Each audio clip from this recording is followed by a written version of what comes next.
Tenemos ya con nosotros por aquí a nuestros invitados para preguntarles sobre todo esto y también qué opinión tienen, porque se acerca el final de 2022 y el inicio de 2023. ¿Va a ser un mejor año? ¿Va a ser un peor año?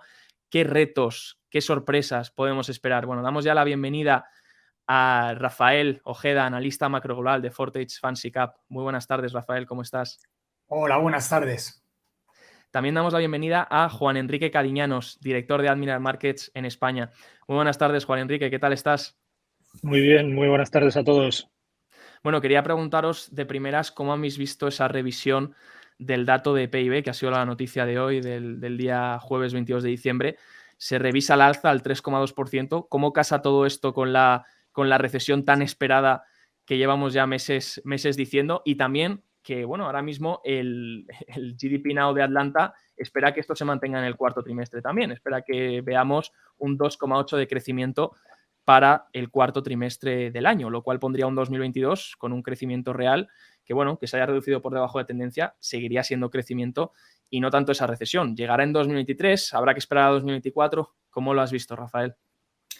Bueno, lo que yo creo es que fue demasiado agresiva el recorte y por tanto ahora se han dado cuenta que a lo mejor se han pasado de frenada y que quizás fue demasiado agresivo ese dato previsor que tenían y que la economía no iba a ralentizarse tan rápidamente como ellos pensaban, ¿no? También consideraban pues quizás otros parámetros, como por ejemplo que el invierno fuera más crudo, que el precio del petróleo se hubiera mantenido más alto durante mucho más tiempo y probablemente también cuellos de batalla en China durante más tiempo, que la economía no hubiera tenido ese pequeño despegar o por lo menos no ralentizarse tanto en los últimos meses, y es lo que ha hecho que quizás pues se han dado cuenta que ese escenario tan dantesco que parecía que iba a ser dentro de unos meses, bueno, pues quizás se ralentice un poco en el tiempo, ¿no?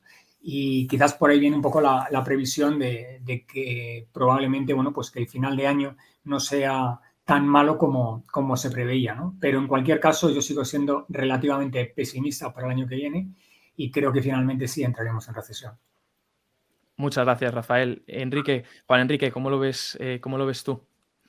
Bueno, la verdad es que algunos hablarían de manipulación, ¿no? Del mercado a nivel macro. Muchas veces los clientes nos hacen referencia a que si la macro puede manipularse de alguna manera o lógicamente puede haber muchas diferencias, ¿no? Entre un dato y el otro, y obviamente estamos hablando de una diferencia importante en este caso, un 10% de variación entre un dato y el otro. Estamos hablando del anterior y la previsión del 2,9.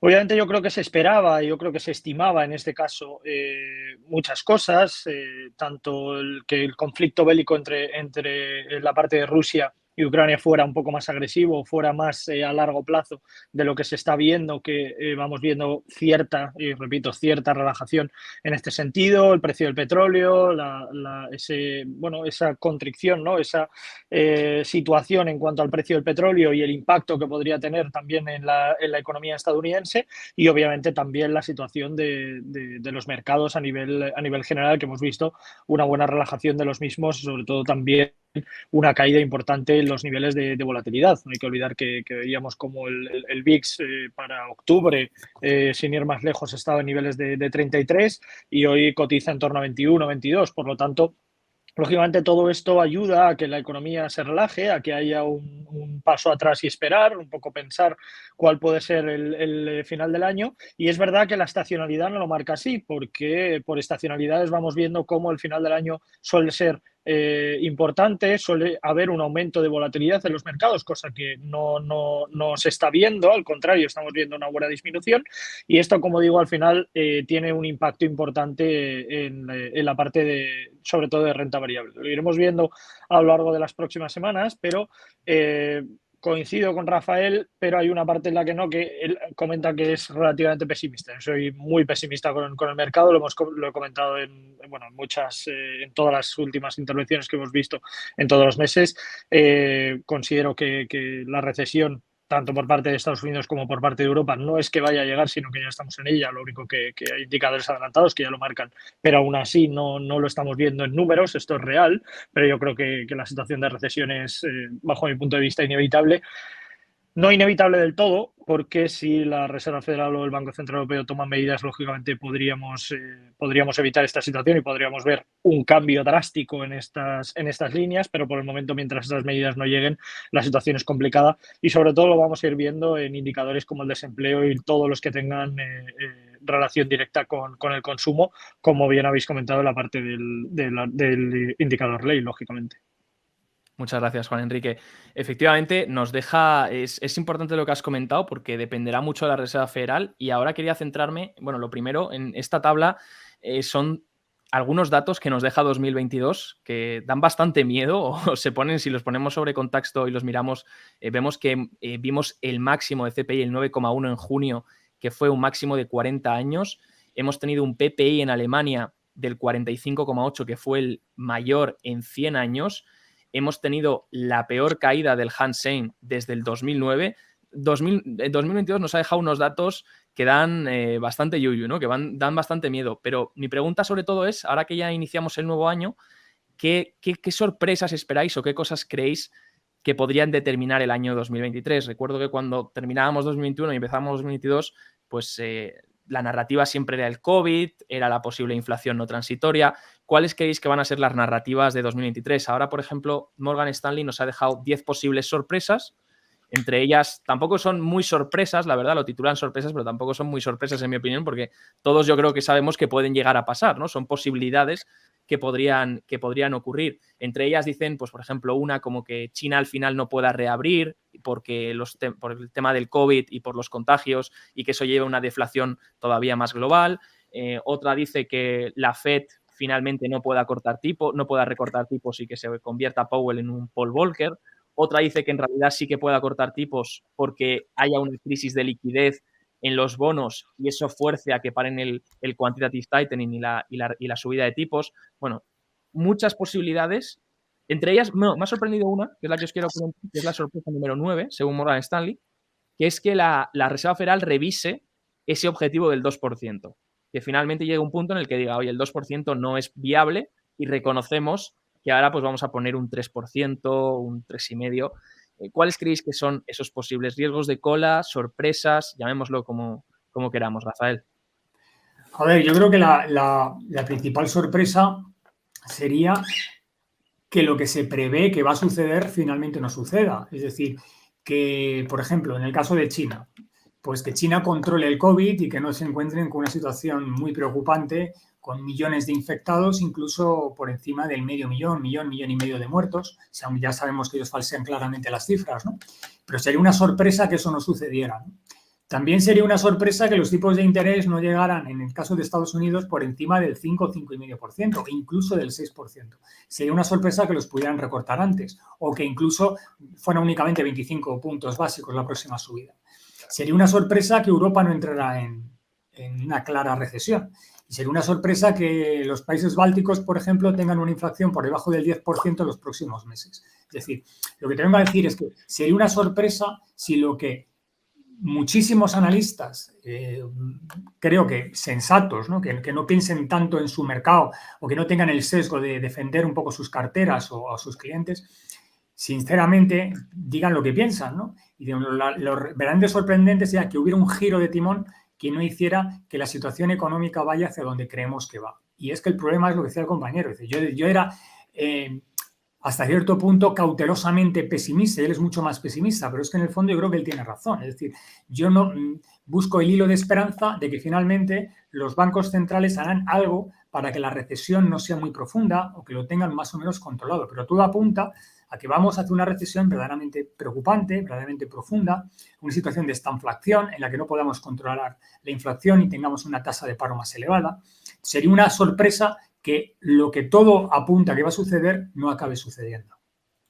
Al final el mayor riesgo de cola es el que no se prevé, ¿no? El que ya no se habla tanto y eso realmente es una sorpresa. Por eso me ha hecho gracia cuando Morgan Stanley dice como 10 sorpresas, pero si las está diciendo Morgan Stanley ya no son tan sorpresa, ¿no? O sea que si ocurren, pues no será ninguna sorpresa. Juan Enrique, ¿tú cómo lo ves? ¿Cómo lo estás viendo desde Admiral Markets para el año 2023?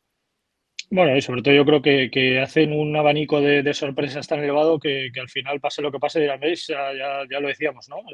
Ya estábamos nosotros bueno, ahí, ¿no? Esperando a que esto ocurriera porque lo sabíamos, ¿no? Lo teníamos claro. A mí lo que me sorprendería, sinceramente, y lamentablemente, es o sea, me sorprendería muy gratamente que el Banco Central Europeo y la Reserva Federal hicieran lo que tienen que hacer. Esto sería para mí la mayor sorpresa de todas, para bien obviamente, pero creo que no va a suceder. Es verdad que, como hemos dicho en muchas intervenciones, es verdad que no soy un amante férrimo, ¿no? En este caso, tanto del Banco Central Europeo, no de ellos, sino de las medidas que se toman o que en este caso no se toman. Por lo tanto, yo creo que lo sorprendente sería que las tomaran, ¿verdad? Estas medidas, las cuales tendrían que incidir y que tendrían que tener un impacto muy directo y muy a corto plazo sobre la economía, tanto en la parte de Europa como en la parte de Estados Unidos. Como me sorprendería muchísimo que estas medidas se tomaran, no una, no dos, sino que hubiera un paquete de medidas para poder contrarrestar toda la situación, lo que no me sorprendería tampoco es que pase lo que pase, lo vayan achacando a errores que no tienen nada que ver con ellos. Es decir, lo hemos visto, que la economía estadounidense está mal porque la guerra de Rusia con Ucrania, lo cual obviamente no tiene nada que ver porque la inflación empezó anterior a esta situación. También lo hemos visto reflejo de que, claro, es que estamos viviendo un post-COVID y todo esto es una situación complicada para nosotros a nivel económico, estamos intentando solventar la situación y obviamente todo es echar balones fuera y que la culpa no es nuestra porque nos hemos visto con una situación que no pensábamos o que no pudimos, ¿no?, prever.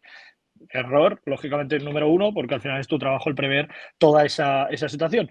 Pero es lo que digo, al final la mayor sorpresa sería que esa medida se tomara. Como no creo que ese paquete de medidas se vayan a tomar, lo que me sorprendería en este caso es que, lógicamente, la situación económica fuera como va ahora. Y me voy a intentar explicar muy brevemente, porque parece que no ocurre nada. Como muy bien has comentado, hemos tenido un año 2022 en el que han pasado, bueno, una serie de cosas muy sorprendentes en el lado negativo y aún así la economía no parece que vea reflejo de esta situación. Vamos viendo cómo los mercados de renta variable más o menos están estables.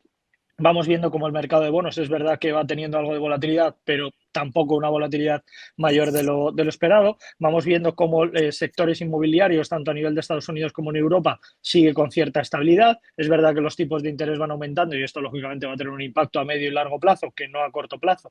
Y esto es una realidad que vamos a vivir en los próximos meses, pero parece que no ocurre nada. Es decir, yo creo que Europa ya está en un escenario de inflación. Me preocupa enormemente, como hubiera comentado Rafael, la situación de esta inflación para el medio y largo plazo, tanto en Estados Unidos como en Europa.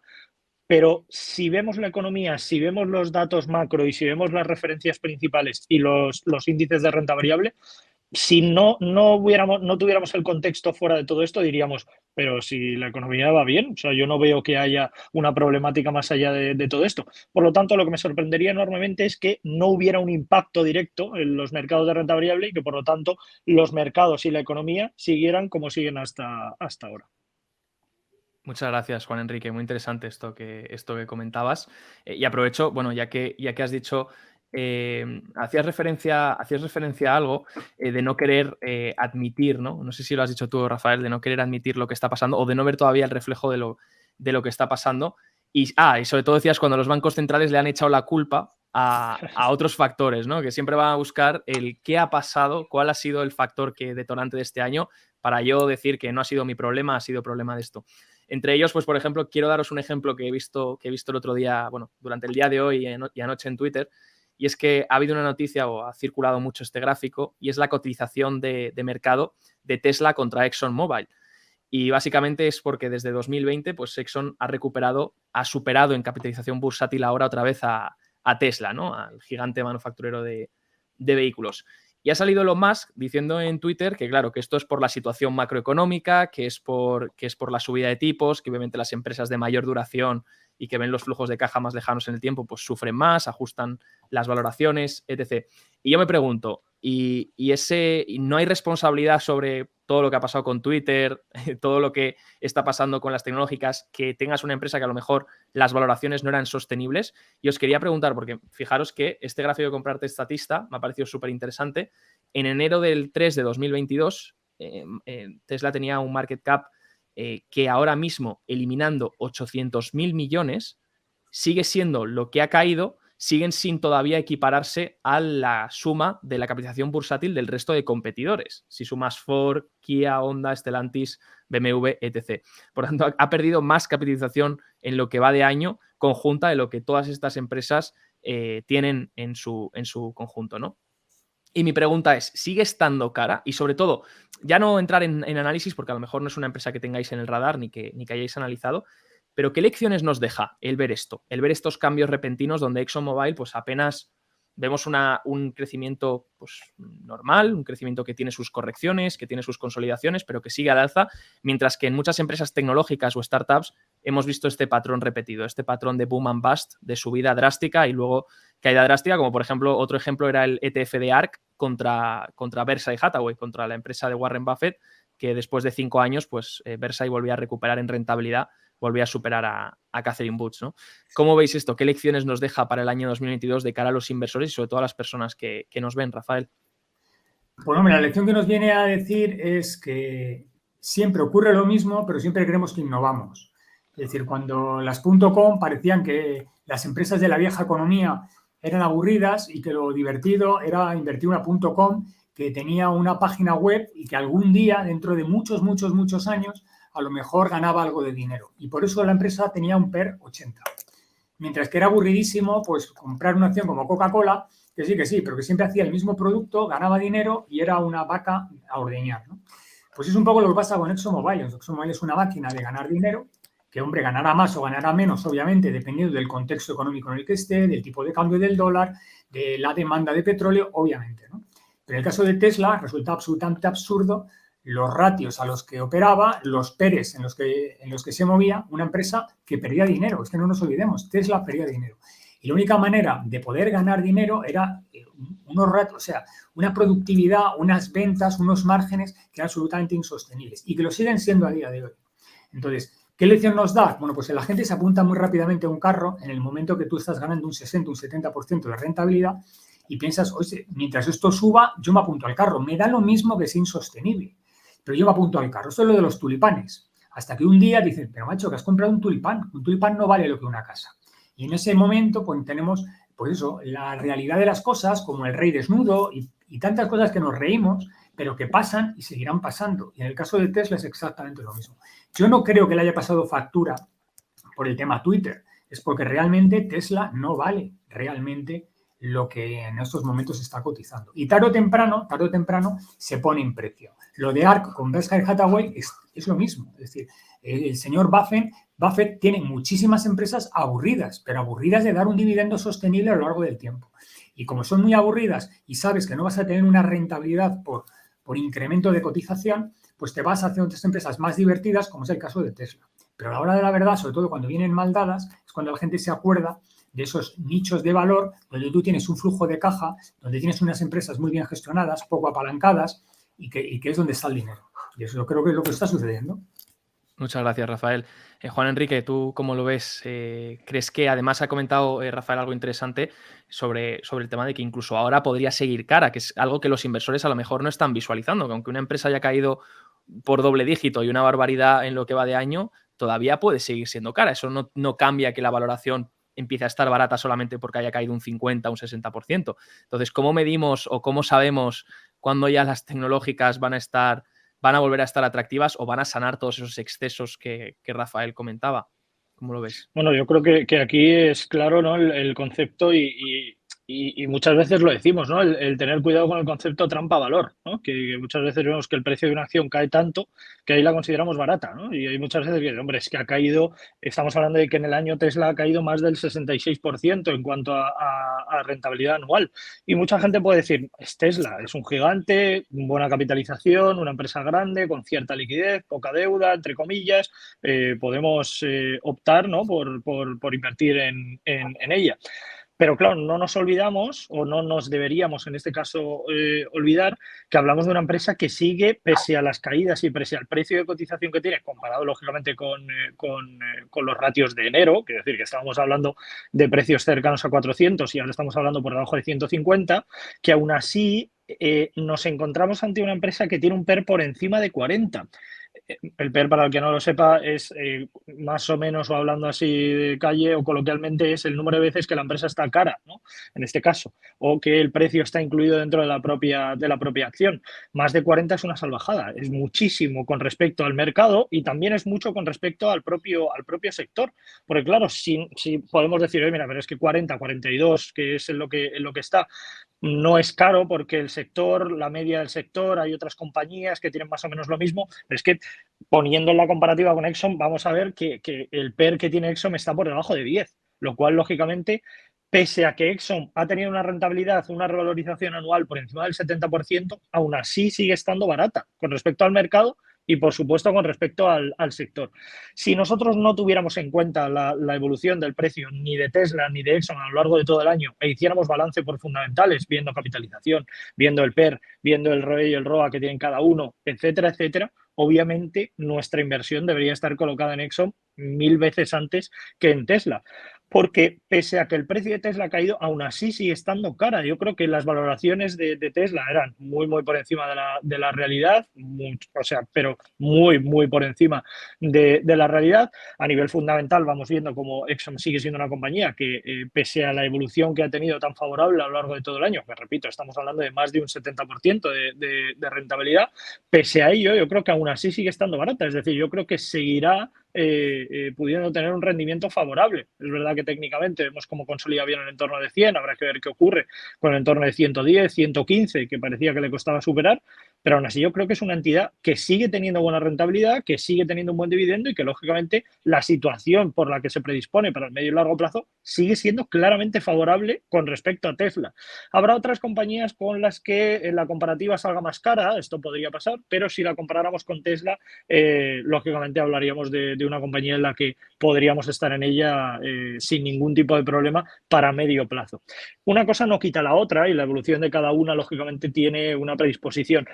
Yo creo que sí que le ha podido costar o sí que le ha podido hacer cierto daño a la situación de Twitter, obviamente no mucho, porque aún así, como decía, yo creo que Tesla estaba muy, muy sobrevalorada, lo veíamos lógicamente en los ratios por fundamentales, pero al final muchos inversores que ven que la locura, que cómo se ha metido en tanto berenjenal y un poco esa prensa que ha tenido, ¿no? de locura, como si fuera la prensa de televisión, esta que le gusta mucho a los medios y sobre todo al mercado financiero, yo creo que algo la podría afectar, pero más a un cliente retail o por un cliente retail que por un cliente mayorista, que al final es lo que le hace daño especialmente. Por lo tanto, yo creo que la evolución debería seguir en la misma línea en la que se ha encontrado a lo largo de todo el año, mientras que no veamos equiparar o ver cierto balance, ¿no?, entre ambas, que por ahora, como ya digo, están a años luz la una de la otra. Qué bueno esto que comentáis, estas claves para no caer, ¿no?, siempre en las trampas de precio de rentabilidades, como decía Rafael, ¿no?, que perseguimos los precios porque no nos contentamos con un 5, queremos un 20-25% en el año y luego acabamos teniendo eso, pero en negativo, ¿no?, por intentar perseguir los precios y, como bien decías tú, Juan Enrique, el mirar la valoración siempre, no dejarnos llevar porque haya caído un 60, un 50, pensemos ya que las cosas están baratas, sino que hay que analizarlas y a lo mejor hay una empresa energética que ha subido un 200 y sigue estando barata y una empresa tecnológica que ha bajado un 80 y sigue estando cara. Así que efectivamente... Totalmente. Al final es que caemos mucho en el error de la trampa valor, porque claro, lo vemos que ha caído tanto que decimos, tiene que estar atractivo, pero si ha caído un 100, un 80, un 200 y pico, al final es un precio muy atractivo. Y en el lado contrario también, ha subido un 200, ya como que me da miedo, ¿no? Pero porque nos fijamos más en la valoración o la evolución técnica que al final en los ratios por fundamentales, que cada uno lógicamente puede tener su opinión, pero para invertir en una empresa a medio o largo plazo, lógicamente la parte fundamental tiene que copar mucho más protagonismo. Efectivamente, y además veo mucha gente, porque claro, eso elimina un poco los niveles de capitulación. Para mí elimina todo tipo de capitulación. Si todavía veo gente, leo mucho y veo inversores que no paran de comentar, oye, ahora que ha caído Tesla, pues es una buena oportunidad para entrar. A mí me enseñaron que a nivel psicológico la capitulación llega cuando ya nadie quiere hablar de Tesla, nadie quiere saber absolutamente nada, todo el mundo la odia y no vuelven a tocarla con un palo, ¿no? Entonces, me preguntaba si realmente hemos visto esa capitulación y esta semana estaba observando datos que nos llegaban sobre el tema de los inflows, de la entrada de capital que está habiendo, sobre todo en la parte de acciones. y vemos que esta última semana, los comparte Bank of America, que ha habido entrada de capital en acciones, sigue habiendo entrada de capital, y si miramos a 24 meses, un periodo de 24 meses, vemos que todavía no se ha evaporado esa entrada que hubo desde los excesos de 2020-2021. Entonces mi pregunta es, si sigue entrando dinero en la renta variable y sigue habiendo dinero en la renta variable, ¿hemos visto la capitulación realmente? Porque en la renta fija sí que hemos visto salidas de capital sostenidas durante los últimos meses, pero en la renta variable no parece que haya un patrón claro. Rafael, ¿tú cómo lo ves desde ahí? Yo lo que veo es que hay un término que se acuña en las universidades y en todas las casas de bolsa, que es el famoso pullback a la media. Al final es lo que dices tú. Bueno, el mercado ha caído un 10, un 15, un 20%. Es una queda muy significativa. La empresa se sigue manteniendo de pie. Hay que acabar comprando. Hay que comprarlo porque al final se recuperará o se recuperará aparte. Has comprado barato, tienes mucho más margen a que el mercado suba a lo que tú tienes para perder, ¿no? Es un poco lo que puede ocurrir ahora mismo con la renta fija. Es decir, la renta fija puede seguir subiendo el tipo de interés director y, por tanto, todavía puede sufrir y perder dinero. Pero como hay mucho más recorrido hacia abajo, pues la renta fija, o al menos eso es lo que nos quieren vender, en el medio o largo plazo es una buena inversión. Bueno, pues en el caso de Tesla, pues te pueden vender eso, ¿no? De que ahora mismo es un buen momento porque ha caído tantísimo en bolsa que tiene mucho recorrido para recuperar, ¿no? Pero bueno, y que se lo digan a la gente que tenía acciones de Nokia o la gente que tiene acciones de Terra, que después de estar en 100 caen a 14, a 20, a 25 y dicen, no, menudo pullback a la media tiene esta empresa. Y mira cómo acabaron. Es decir, que en ocasiones nos encontramos con pullbacks a la media, pero muchas veces no. Lo que sucede es que cuando hay un pullback a la media, que ocurre bastante a menudo, pues los gestores sacan pecho y dicen, ves, lo sabía. Pero cuando no sucede así, pues te quedas con una enorme sensación de hecho el tonto, he perdido el tiempo, he perdido dinero, he perdido el dinero, he perdido el dinero. Y a mí todavía me preguntan cuándo va a llegar Telefónica a 12 o cuándo va a llegar BBV y Santander a 9. Y esos son los famosos pullback a la media que realmente nunca se producen. Y es lo que he comentado yo y lo que ha comentado el compañero. Si es que al final las empresas valen sus fundamentales. Y aquí cuando hemos visto el gráfico que has mostrado antes de Tesla y de ExxonMobil, lo que tampoco nos hemos dado cuenta es que, bueno, Tesla no reparte dividendos. Y ExxonMobil durante todos estos años, como un reloj, ha ido repartiendo dividendos. Y eso tampoco está recogido en el precio. ¿Cuánto dinero he percibido yo vía dividendos durante todos estos años que Tesla no me va a dar? Es más, no me va a dar ni me los va a dar en el futuro próximo. Y ExxonMobil me los va a seguir dando. Y eso mucha gente no lo ve. Por eso es que la gente aburrida, como el señor Buffett, bueno, pues invierte en mercados que lo que le garantizan es, bueno, el mercado no va, esta compañía no me va a ganar un 10, un 15, un 20% de capitalización bursátil, el incremento de valor, pero me va a dar un dividendo todos los meses como un reloj. Como un reloj, es un poco lo de Amancio Ortega con Pontegadea, es decir, todos los meses como un reloj, pues va percibiendo sus dividendos. Es un poco hacia donde un inversor sensato, como siempre nos dicen, inversiones a medio o largo plazo, tiene que ir, y no tanto al gran golpe, ¿no? Cathie Wood, pues, ha tenido una historia de éxito estos años atrás con apuestas muy arriesgadas que le han salido bien y que le han encumbrado en Wall Street y ahora, bueno, pues quiere dar otro golpe. Quizás porque se considera un contrarian y piensa que va a haber un retorno de Tesla a un nivel en el cual, bueno, pues recupere un 30 o un 40% y gane mucho valor.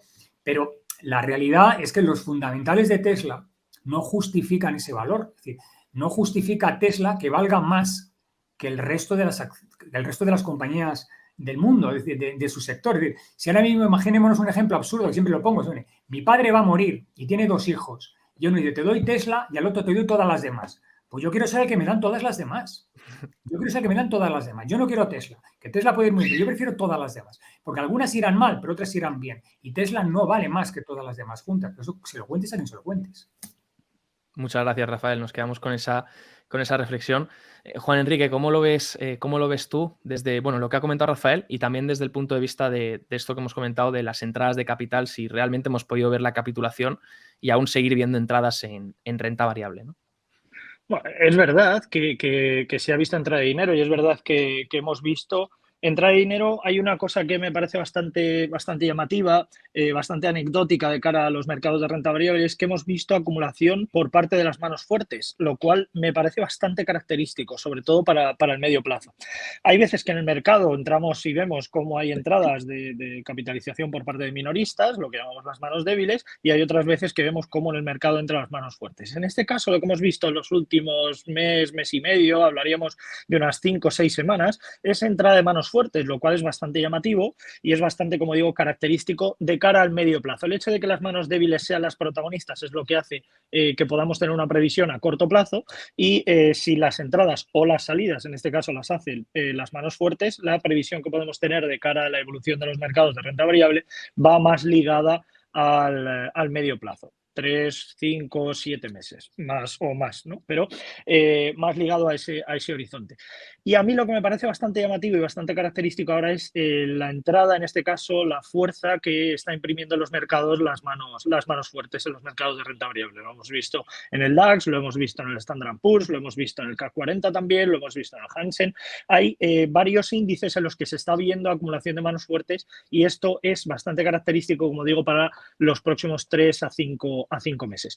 Aún así, obviamente, no hay que olvidar que los mercados, en lo que es a lo largo del año, la evolución del S&P, la evolución del DAX ha sido negativa por el momento, lógicamente, y bueno, obviamente queda para los días que queda, el cierre del año va a ser claramente negativo. Y al final el contexto está ahí. Es verdad que la economía no ha reflejado, yo creo, que la realidad económica en la que nos encontramos, que no es que estemos hablando de una mini crisis, no es que estemos hablando de una situación pequeña con la que vayamos a salir con una referencia macroeconómica o una entrada importante de capital. Yo creo que el escenario en el que nos encontramos es bastante negativo. Lo comentábamos el otro día también, porque hay una situación de deuda por parte de países, y muchos de ellos en Europa, que está muy por encima de la situación del PIB, y por encima del 70% del PIB, lo cual lógicamente es muy negativo, y esto, como digo, va a tener un impacto negativo en la economía. Hoy puede que no, mañana puede que tampoco, y puede que dentro de un mes tampoco lo tenga, pero que en el año 2023 lo vamos a ver. No me juego un brazo, pero vamos, estaríamos muy cerca en este caso de este escenario.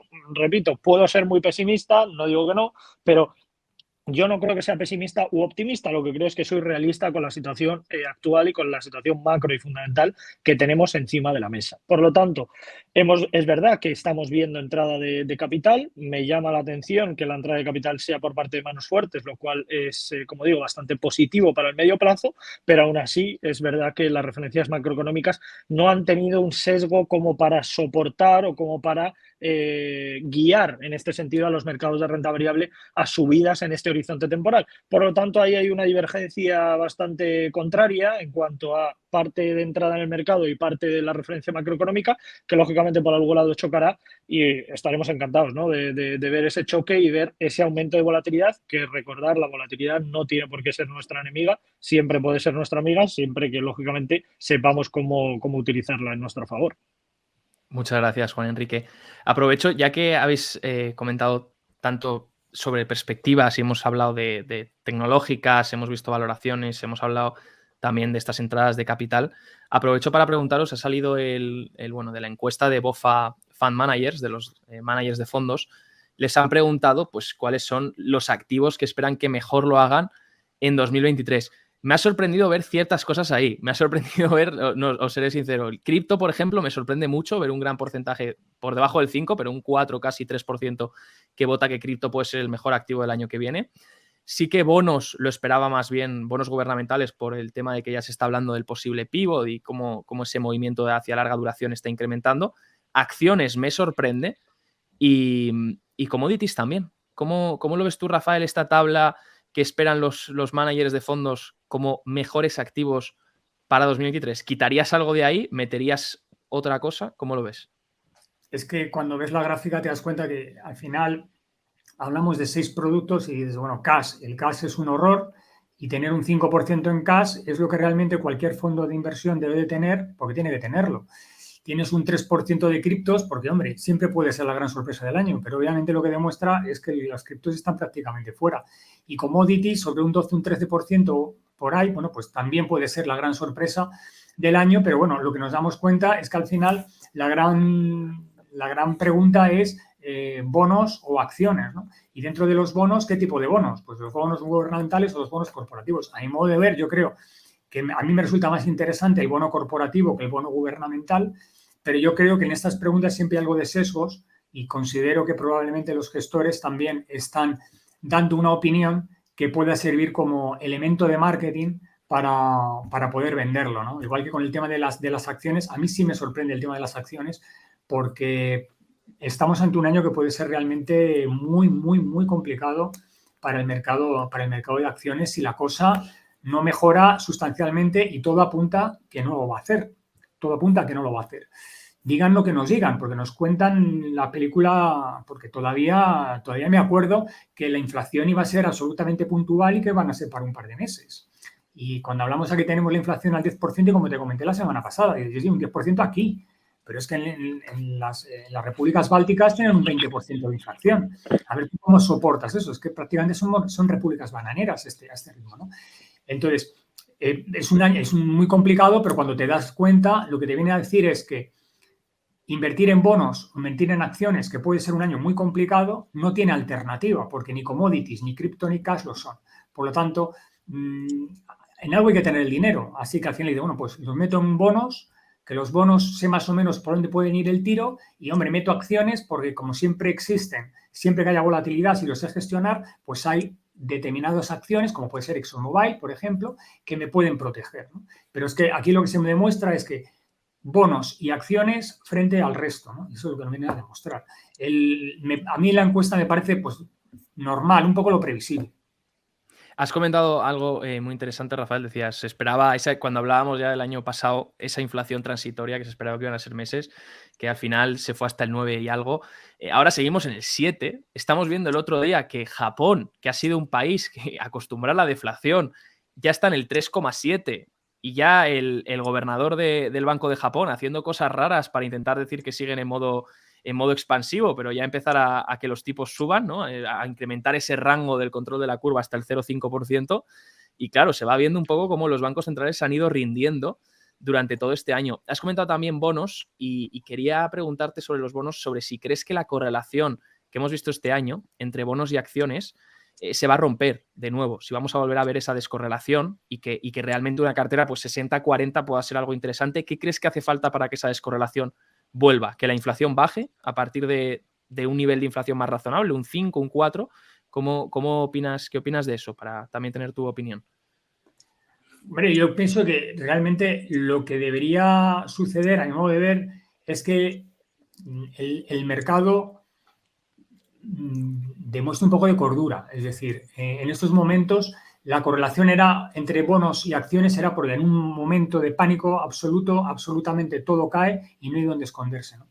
Y cuando las cosas van bien, pues siempre te vas al mercado que más rentabilidad te pueda dar. Entonces, bueno, pues si los bonos me dan un 2, un 3%, me parece aburrido si tengo Teslas que me dan un 60%, ¿no? Pero en un momento como el actual, yo pienso que la correlación debe desaparecer por el sentido de que, digamos que los bonos ya ofrecen rentabilidad, ya no tenemos bonos negativos. Entonces, bueno, pues los bonos pueden ser más o menos aburridos, me pueden dar más o menos, nos pueden dar un 2, un 3, me puedo arriesgar con bonos corporativos, incluso bonos en países emergentes que me dan una rentabilidad mayor, pero la correlación cae en el momento que la gente empiece a invertir a machete, en bonos, sea porque realmente consideran que las acciones están sobrevaloradas y que tienen que caer. O sea, el momento que se produzca esa gran evasión de la bolsa y que los accionistas consideren que no va a haber un pullback, que realmente puede ser un año muy malo para las bolsas y que las bolsas pueden caer. En ese momento se produce una descorrelación. Mientras tanto, el mercado considerará que puede ser un buen año para los bonos porque están subiendo los tipos, pero seguirá siendo un buen año por las acciones porque los bancos centrales nos están diciendo que no va a haber recesión, que no hay un problema tan gordo y que probablemente las acciones seguirán yendo bien. Muchas gracias, Rafael.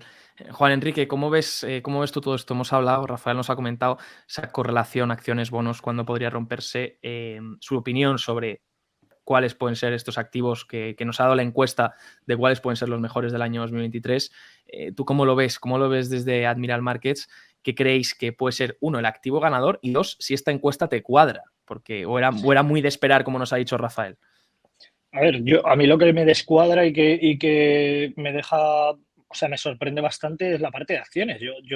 Y es verdad que no hay pocos analistas que sigan pensando que el año 2023 va a ser bueno y que a nivel renta variable va a ser un buen año. Y yo digo otra vez lo mismo, a mí me encantaría ver los informes que están viendo ellos porque o algo se me escapa o no entiendo ese afán por ver subidas en el año 2023 para el tema de renta variable. Aquí habrá que ver en la parte de acciones a qué nivel de acciones, quiere decir, en qué sectores, porque lógicamente podemos estar hablando de acciones o sectores tipo refugio, que lógicamente podrían estar metidos en este escenario, y dentro de la parte de acciones habría que ver, ¿no?, ese pastel cómo está dividido, ¿no?, o esa tarta cómo está dividida desde el punto de vista sectorial.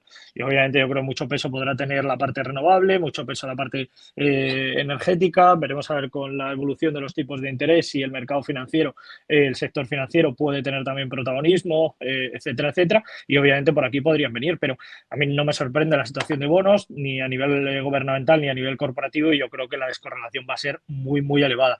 Puede que no haya tanta descorrelación, como digo, por esos sectores que pueden funcionar como refugio. Hablamos de la parte química, hablamos de la parte farmacia, hablamos de la parte renovable, que yo creo que podrían capar gran parte del protagonismo. La parte de commodities, yo creo que mucho de ello lo podrá tener también peso, como el oro, la plata. Yo creo que a medida que vayamos viendo una renta variable con dificultades, lógicamente la parte commodity irá ganando peso, irá ganando protagonismo en este escenario, en este sentido, para bien. Y al final yo creo que nos encontraremos en un año 2023 con aumento de volatilidad, con una situación en acciones difícil para los sectores principales y no fácil, no va a ser, pero con una situación propicia para sectores alternativos y mercados emergentes que yo creo que también podrán encontrar su hueco, poder meter el cuello y tener, ¿no?, algo de cabeza metida dentro de esa evolución. Yo, como digo, yo creo que la descorrelación la vamos a tener bastante clara en este sentido. Repito que no creo que lo veamos en el primer trimestre, pero yo creo que a partir del segundo trimestre del 2023 vamos a empezar a ver una situación en cuanto a realidad. Y hay una cosa que no creo que nos sorprenda mucho, que iremos viendo en relación con lo que comentábamos, de que tanto el Banco Central Europeo como la Reserva Federal irán haciendo alusión a medida que los mercados vayan cayendo y que la economía poco a poco se vaya destruyendo, con lo que hablamos antes, ¿no?, de echar balones fuera. Y recuerdo cuando ocurrió el tema de la crisis subprime, ¿no?, cuando tuvimos la crisis hipotecaria por parte de Estados Unidos, cómo al final le echaron la bronca al contribuyente. Es decir, al final le echaron la bronca, no sé si lo visteis, y lo recordáis porque lo estoy recordando mucho últimamente, que le van echando la bronca al ciudadano porque, bueno, esa insensatez a la hora de contratar productos. Y yo creo que nos vamos a encontrar un escenario muy parecido, con tal de no reconocer, oye, mira, no lo hemos hecho bien en esto y en esto, vamos a ver cómo podemos mejorar en esta situación, etcétera, etcétera. Van a ir echando la bronca a todo el mundo, incluso a los inversores o incluso a la gente que no invierte y que simplemente ha comprado una vivienda para vivienda habitual. O sea que ya lo veremos. Muchas gracias, Juan Enrique. Aprovecho para haceros la última pregunta rápida antes de que terminemos. Y es, bueno, el otro día me estaba fijando en este gráfico. Ya creo que hemos comentado en algún debate el tema del crédito revolving y de cómo, lo primero, de cómo los ahorros estaban colapsando en las familias. Obviamente, a la medida que van aumentando los gastos y que los ingresos no crecen en esa proporción, pues los ahorros se van gastando, ¿no? Pero también cómo estaban las familias cada vez usando más el crédito, sobre todo en Estados Unidos. Fijaros en este gráfico que vemos en la parte izquierda de la pantalla, donde en solamente el tercer trimestre de 2022 se han abierto 47,10 millones de cuentas de crédito nuevas. Y en la parte de la derecha vemos esos balances, cómo han crecido en términos interanuales un 15% en 2022, el tercer trimestre de 2022. Os pregunto, ¿hasta cuánto dura esto? ¿Cuánto podemos seguir tirando de la tarjeta de crédito, del crédito revolving? ¿Y cuándo se acaban los ahorros? Porque todavía parece que el consumo, más o menos en Estados Unidos, está aguantando, ¿no, Rafael? ¿Cómo lo ves? Yo estoy un poco extrapolando una de las primeras respuestas que dio el compañero. No nos están contando la verdad porque estamos en recesión. Tenemos que estar en recesión, estos números no cuadran. A mí algo de la película no me cuadra.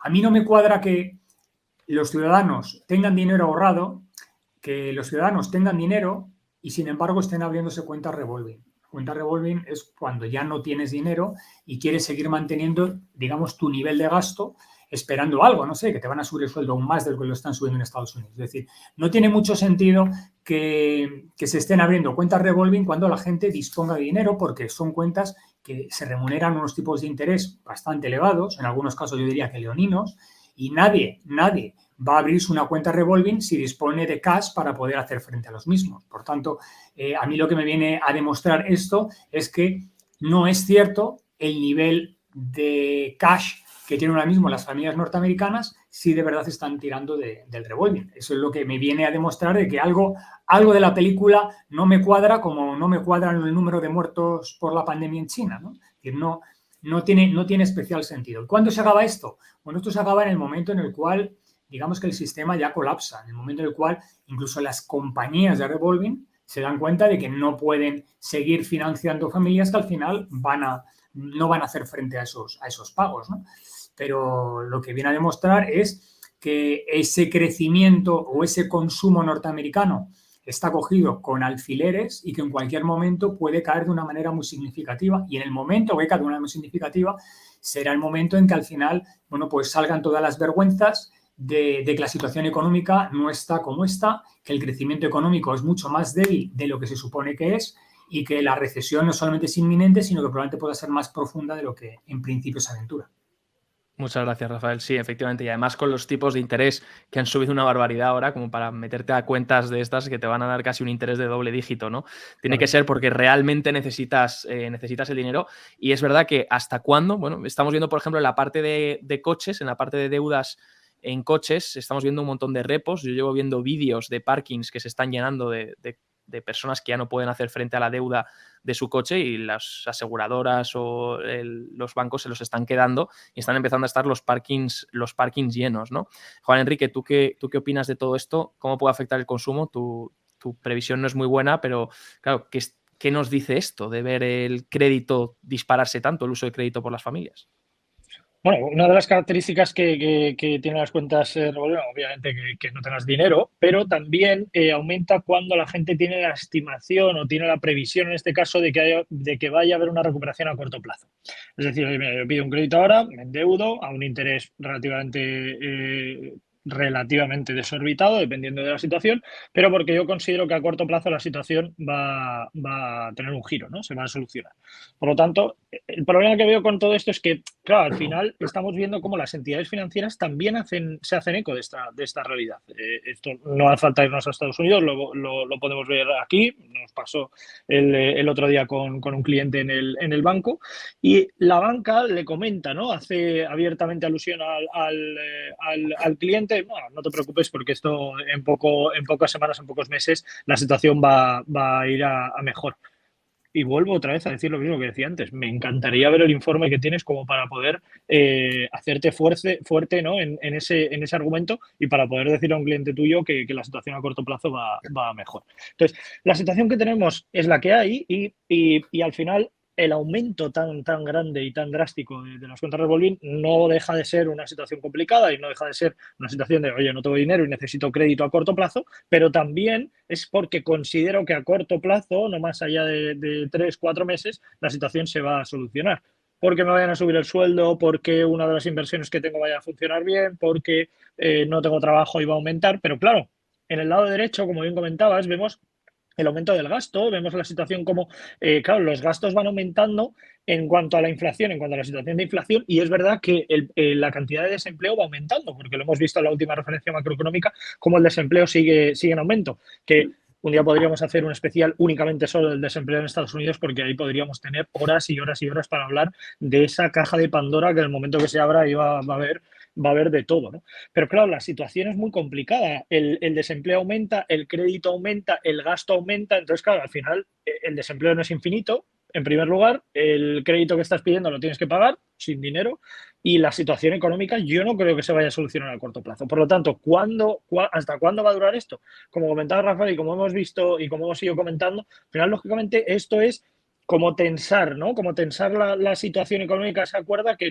llegará a un momento en que las entidades crediticias, las aseguradoras y la banca se vean en una situación en la que no pueden solventar esta situación, ya no puedan dar más crédito, y aquí lo que vamos a ver ya no solo créditos en aumento para particulares y para empresas, sino que vamos a ver aumento de créditos para pagar créditos. Esto lo vimos en la crisis subprime, si os acordáis. Veíamos como muchas familias en Estados Unidos pedían créditos para poder pagar los intereses de los créditos que tenían anteriores. Y esto es algo que lo vamos a ir viendo a lo largo del año 2023, y llegará un momento que esto pete, porque esa familia no tiene dinero. No tiene dinero para pagar el primer crédito, pide un segundo para pagar el primero y al final esto es la pescadilla que se muerde la cola y una situación en la que esa familia petará económicamente y eso es una anécdota ante la situación que vamos a tener, pero no solo en Estados Unidos, sino en Europa. Y lo único que obviamente sería hacer un llamamiento a todas las entidades financieras a que sean realistas con la situación y que no hagan lo mismo que se hizo en la crisis subprime y que no entremos en esa amplitud, en esa abertura de créditos a consumo y créditos a consumidor y a empresas de una manera con ratios de calificación que no son realistas y que no tenían nada que ver con la situación actual. Por lo tanto, la situación es la que es. Y vuelvo a decir lo mismo. Hace referencias, eres muy pesimista. No, de verdad que no me considero pesimista. Es que te juro que me considero realista. Y cuando hay una referencia macro buena, soy el primero que lo dice. Oye, muy bien, para el corto plazo la situación es buena, que haya bajado el VIX es una situación buena para el mercado. Damos un paso atrás y pensamos, vemos a ver qué ocurre. Pero el desempleo en Estados Unidos aumenta, las licencias de construcción son las que son y vamos viendo como el indicador ley, los 10 parámetros que contempla, en este caso el indicador ley, que me digan uno de los puntos o dame 3 puntos del artículo o del indicador ley que sea bueno. Construcción, evolución del Standard & Poor's, indicadores parecidos al PMI, el gasto, manufacturas, desempleo, volumen de pedidos. No hay una referencia macroeconómica o no podemos ver 3 referencias macroeconómicas de esos 10 puntos que estén con una evolución sostenible y sólida. Por lo tanto, el ley es un indicador adelantado, adelanta a unos 7 meses vista. ¿Cuál es la situación que vamos a tener de aquí a verano del año que viene? La economía y los números hablan de una situación muy, muy complicada. Ahora, que lo vayamos a ver o no, dependerá lógicamente del Banco Central Europeo y de la Reserva Federal y de las medidas que tomen o no tomen. Muchas gracias, Juan Enrique. Pues nos quedamos con todos estos análisis que nos habéis compartido. Ha sido un tremendo placer teneros otra vez más aquí en Negocios Televisión y os doy las gracias. Espero veros la semana que viene en la próximo debate, aquí como siempre, en el cierre de Wall Street. Que tengáis muy buena tarde. Igualmente. Igualmente, gracias y felices fiestas.